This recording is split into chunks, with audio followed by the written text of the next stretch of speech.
60세가 넘은 많은 분들에게서 저는 아주 이상한 한 가지를 자주 봅니다. 잠들기 전에 그분들은 단지 베개를 고쳐놓고 커튼을 치고 불을 끄는 것만 하지 않습니다.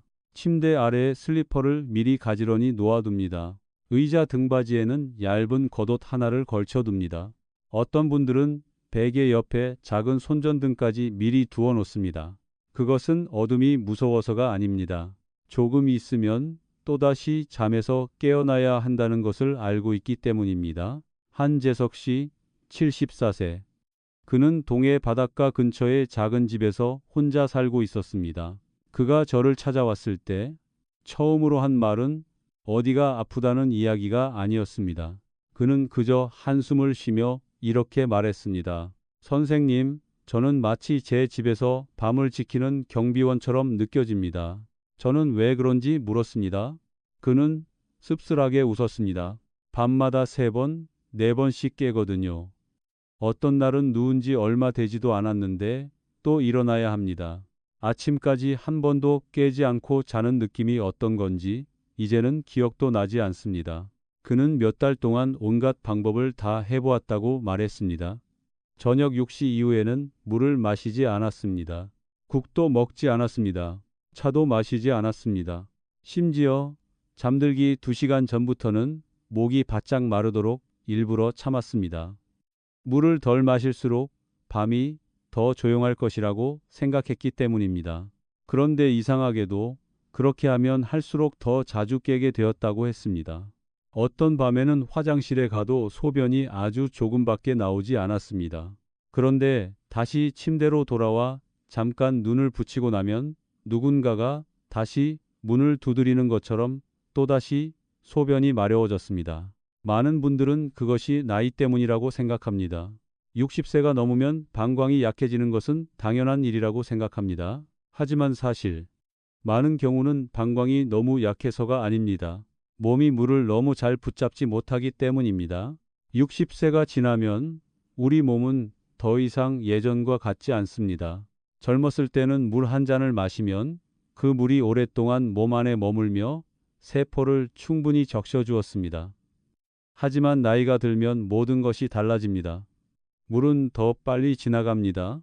신장은 더 빨리 걸러냅니다. 그리고 방광은 더 빨리 신호를 받습니다. 이때의 몸은 겨울에 오래된 집과 같습니다. 예전에는 창문이 단단히 닫혀 있어서 따뜻한 기운이 오랫동안 안에 머물렀습니다. 하지만 시간이 지나면서 작은 틈들이 생기기 시작합니다. 찬바람은 더 빨리 들어옵니다. 따뜻함은 더 빨리 빠져나갑니다. 예전과 똑같은 양의 장작을 태워도 방은 여전히 춥습니다. 나이가 든 몸도 그렇습니다. 여전히 물을 마십니다.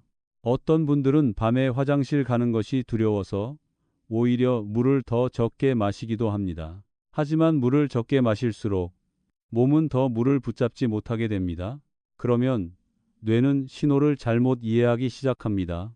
방광에 아주 적은 양의 소변만 차 있어도 뇌는 이미 지금 당장 가야 한다고 생각합니다. 그래서 잠에서 깨게 됩니다. 정말로 방광이 가득 차서가 아닙니다. 몸 안의 경보 시스템이 너무 예민해져 있기 때문입니다. 저는 그날 한재석 씨가 한참 동안 저를 바라보다가 이렇게 묻던 것을 아직도 기억합니다. 그렇다면 제가 지금까지 물을 참을수록 오히려 더 상황을 나쁘게 만든 거였습니까? 저는 고개를 끄덕였습니다. 많은 분들이 모르는 것이 바로 그것입니다. 그분들은 자신이 몸을 돕고 있다고 생각합니다. 하지만 사실은 몸을 밤새도록 약하게 마른 상태로 만들어버리고 있는 것입니다.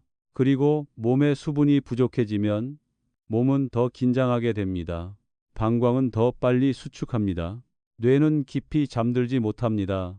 아주 작은 신호 하나만으로도 쉽게 잠에서 깨게 됩니다. 마치 너무 지쳐있는 경비병이 문 밖에 아주 작은 소리만 들어도 벌떡 일어나는 것과 같습니다. 그날 밤 저는 한재석 씨에게 약을 주지 않았습니다. 그저 잠들기 전에 아주 간단한 한 가지를 해보라고 말씀드렸습니다. 물을 더 많이 마시라는 것도 아니었습니다. 물을 참으라는 것도 아니었습니다. 그저 몸이 너무 빨리 잃어버리고 있는 수분을 조금 더 붙잡아 둘 수 있게 해주라는 것이었습니다. 저는 그에게 작은 컵 하나를 건넸습니다. 그 안에는 따뜻한 물이 들어 있었습니다. 그리고 거의 모든 지푸어케 있는 한 가지가 함께 들어 있었습니다. 그는 그 컵을 바라보며 몇 초 동안 말이 없었습니다. 그러다가 웃음을 터뜨렸습니다. 이것만 하면 되는 겁니까? 저는 말했습니다. 맞습니다. 하지만 중요한 것은 컵 안에 들어있는 것이 아닙니다. 선생님, 몸이 오랫동안 모르고 있었던 바로 그것이 필요했다는 점입니다. 다음 날 아침, 그는 아주 이른 시간에 저에게 전화를 했습니다. 그의 목소리는 전날보다 더 작았습니다. 하지만 이번에는 더 이상 지쳐 있지 않았습니다. 그는 말했습니다. 어젯밤에는 딱 한 번만 일어났습니다. 한재석 씨는 그날 아침 잠에서 깨어났을 때 몇 분 동안 그대로 침대에 누워 있었다고 말했습니다. 피곤해서가 아니었습니다. 그저 이상했기 때문입니다. 머리가 돌처럼 무겁지 않은 밤을 보낸 것이 정말 오랜만이었습니다. 방은 여전히 그대로였습니다. 시계도 여전히 맞은편 벽에 걸려 있었습니다. 겉옷도 여전히 의자 등받이에 걸려 있었습니다. 하지만 침대 밑에 슬리퍼는 지난밤처럼 여러 번 신을 일이 없었습니다. 새벽 무렵에 딱 한 번만 일어났습니다. 그가 저에게 말했습니다. 그때도 예전처럼 다급한 느낌은 아니었습니다. 다녀오고 나서 바로 다시 잠들 수 있었습니다. 그것은 많은 어르신들이 다시는 되찾을 수 없을 것이라고 생각하는 것이었습니다. 더 오래 자는 것이 아닙니다. 더 깊이 자는 것입니다. 사람을 지치게 만드는 것은 단지 잠이 부족한 것이 아닙니다. 잠에서 계속해서 여러 번 끌려 나오는 것입니다. 그럴 때마다 뇌는 다시 깨어나야 합니다. 심장은 더 빨리 뛰기 시작합니다. 몸은 완전히 깨어납니다. 그리고 다시 침대로 돌아와도 눈은 감겨 있지만 머리는 더 이상 진짜로 쉬지 못합니다. 저는 한재석 씨에게 그날 밤 어떻게 했는지 물었습니다. 그는 잠들기 약 30분 전에 작은 컵 하나를 꺼내 그 안에 따뜻한 물을 반 컵 정도 담았다고 했습니다. 너무 뜨겁지 않게 그저 손에 들었을 때 손바닥이 편안하다고 느껴질 정도였습니다. 그 다음 아주 작은 한 꼬집에 소금을 넣었습니다. 겉으로 보기에는 많은 사람들이 물 안에 아무것도 들어있지 않다고 생각할 정도로 적은 양이었습니다. 그는 가볍게 저었습니다. 그리고 아주 천천히 마셨습니다. 한 번에 마시지 않았습니다. 급하게 마시지 않았습니다. 조금씩 약 5분 동안 천천히 마셨습니다. 왜 하필 소금일까요? 60세가 넘으면 몸의 문제는 단지 물이 부족한 것만이 아니기 때문입니다. 몸 안에 들어온 물이 더 이상 머물지 못하기 때문입니다. 맹물은 몸 안으로 아주 빨리 들어갑니다. 하지만 아주 빨리 빠져나가기도 합니다. 그래서 많은 분들이 저녁에 물을 많이 마셔도 얼마 지나지 않아 곧바로 화장실에 가게 됩니다. 마치 바닥이 너무 미끄러운 그릇에 물을 붓는 것과 같습니다. 물이 들어가자마자 그대로 흘러나가 버립니다. 하지만 아주 적은 양의 소금은 전혀 다른 일을 합니다. 그것은 마치 물을 붙잡아주는 손과 같습니다. 방광에 붙잡아 두는 것이 아닙니다. 혈액과 세포, 몸이 정말로 필요한 곳에 붙잡아 두는 것입니다. 그러면 뇌는 몸이 말라가고 있다고 더 이상 불안해하지 않게 됩니다. 방광도 계속해서 잘못된 신호를 보내지 않게 됩니다. 하지만 여기에는 아주 중요한 점이 하나 있습니다. 많은 분들은 소금이라는 말만 들어도 두려워합니다. 소금이 혈압을 올리고 다리를 붓게 하고 심장에 해롭다고 생각합니다. 만약 짠 소금물을 한 컵이나 마신다면 그것은 맞는 말입니다. 하지만 제가 말씀드리는 것은 그런 것이 아닙니다. 아주 작은 한 꼬집일 뿐입니다. 손가락 끝에 살짝 묻을 정도의 양입니다. 너무 적어서 거의 짠맛도 느껴지지 않을 정도입니다. 목적은 간을 맞추는 것이 아닙니다. 몸에 이런 신호를 보내기 위한 것입니다. 물을 너무 빨리 다 내보내지 마세요. 저는 68세의 이선이라는 한 할머니를 만난 적이 있습니다. 그분은 매일 밤 적어도 5번은 일어나야 했다고 했습니다. 어떤 날은 막 누워서 이불이 따뜻해지기도 전에 다시 일어나 앉아야 했습니다. 그분은 물을 안 마셔보기도 했습니다. 수면제를 먹어보기도 했습니다. 심지어 어느 순간에는 아마 평생 이렇게 살아야 하나 보다 하고 생각했다고 했습니다.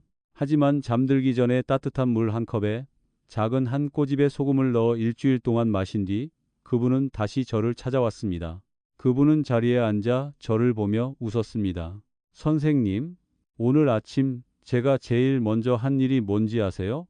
저는 물었습니다. 그분은 말했습니다. 침대 밑에 두었던 슬리퍼를 옷장에 넣어버렸어요. 왜냐하면 사흘 동안 더 이상 그것이 필요하지 않았기 때문입니다. 물론 모든 사람이 단 하룻밤 만에 달라지는 것은 아닙니다. 어떤 분은 3일이 필요합니다. 어떤 분은 일주일이 필요합니다. 나이 든 몸은 너무 오래 말라있던 땅과 같기 때문입니다. 한 번 물을 준다고 해서 땅이 바로 부드러워지지는 않습니다. 하지만 매일 올바른 방법으로 물을 주면 어느 순간부터 땅은 다시 물을 머금기 시작합니다. 몸도 마찬가지입니다.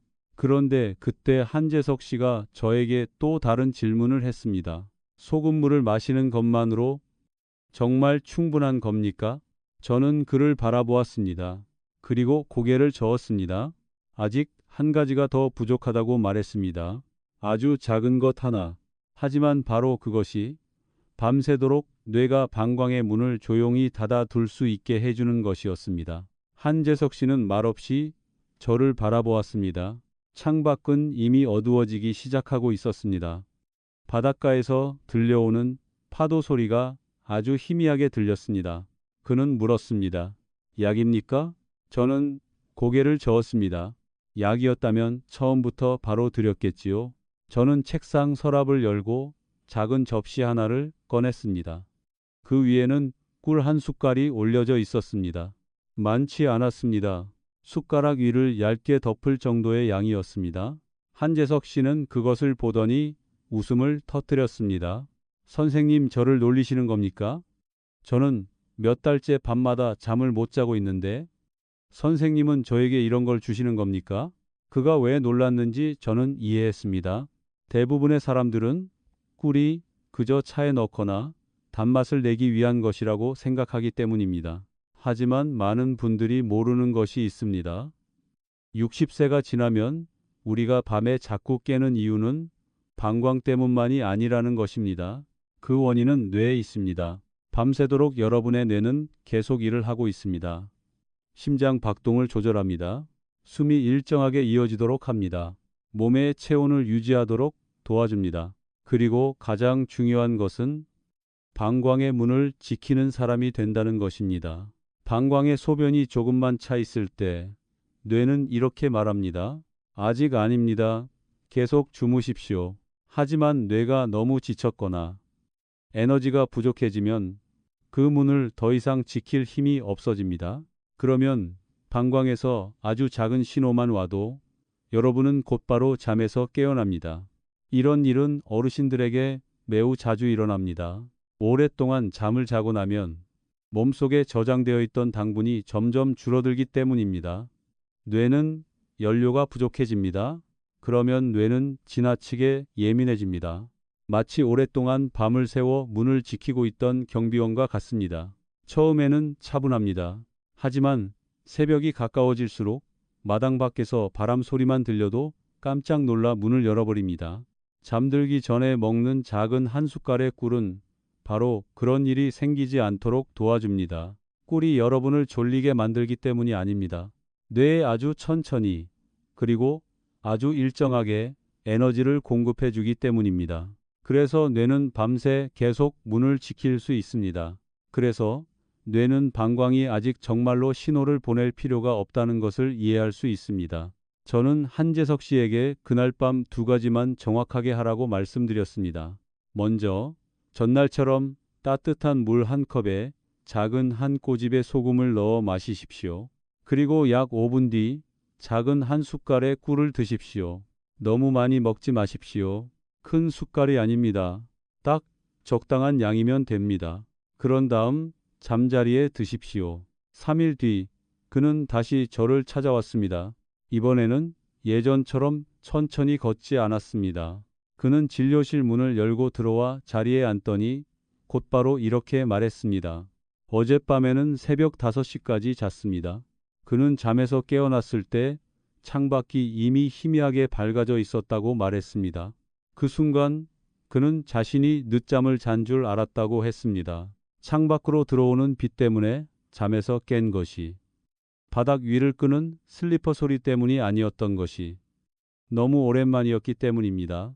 그는 저에게 한마디를 했습니다. 저는 지금도 그 말을 잊지 못합니다.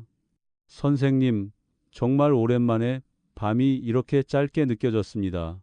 많은 분들이 이것을 이해하지 못합니다. 잠을 푹 자면 밤은 아주 빨리 지나가는 것처럼 느껴집니다. 하지만 3번, 4번씩 깨어나야 하면 밤은 끝없이 길게 느껴집니다. 새벽 1시에 시계를 봅니다. 그리고 2시 반, 그리고 4시. 그때마다 방금 누운 지 얼마 되지도 않은 것처럼 느껴집니다. 그래서 몸은 점점 더 지쳐갑니다. 아침에 일어나면 다리는 더 무겁습니다. 머리는 더 멍합니다. 많은 분들은 나이가 들었으니 당연한 일이라고 생각합니다. 하지만 사실은 그저 몇 달 동안 계속 잠이 부족했던 것뿐입니다. 하지만 저는 꼭 한 가지를 분명하게 말씀드립니다. 당뇨가 있다면 꿀은 드시지 마십시오. 양이 적더라도 꿀은 밤사이에 혈당을 변화시킬 수 있기 때문입니다. 그런 분들께 저는 다른 것을 드립니다. 달지 않습니다. 비싸지도 않습니다. 그리고 거의 모든 집에 있습니다. 바로 아몬드 칠알입니다. 5알도 아닙니다. 10알도 아닙니다. 정확히 7알입니다. 왜 하필 7알일까요?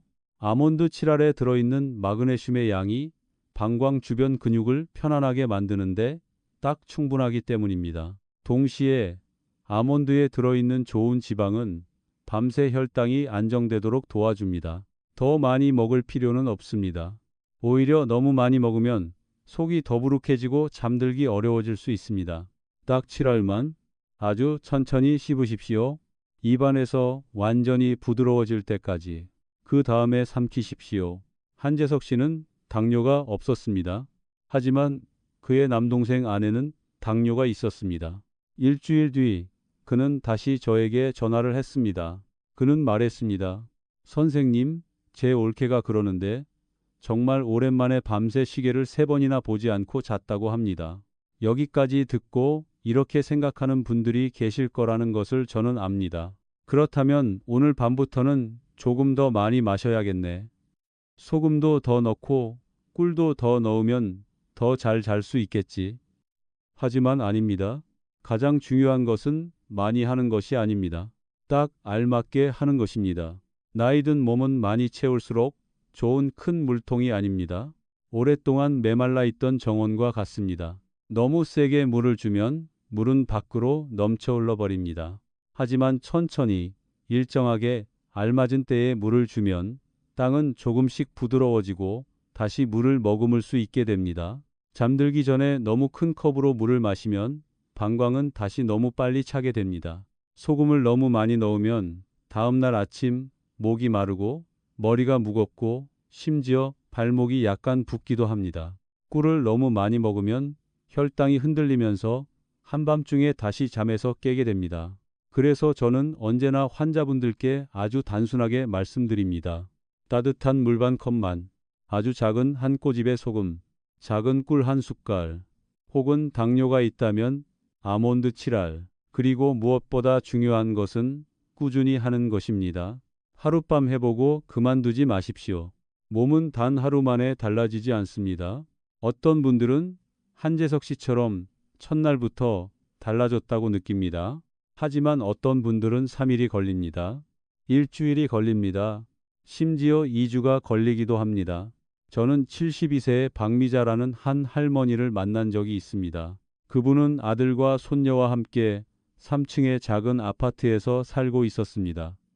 매일 밤 그분은 가족들을 깨우지 않으려고 아주 조심스럽게 걸으려 했습니다. 하지만 오래된 나무 바닥은 그분이 지나갈 때마다 삐걱거리는 소리를 냈습니다. 매일 밤 그랬습니다. 새벽 1시, 새벽 3시, 그리고 날이 밝기 직전까지. 그분은 저에게 가장 힘들었던 것은 피곤함이 아니었다고 말했습니다. 자신이 온 가족에게 폐를 끼치고 있다는 느낌이었다고 했습니다. 10일 뒤 그분은 다시 저를 찾아왔습니다.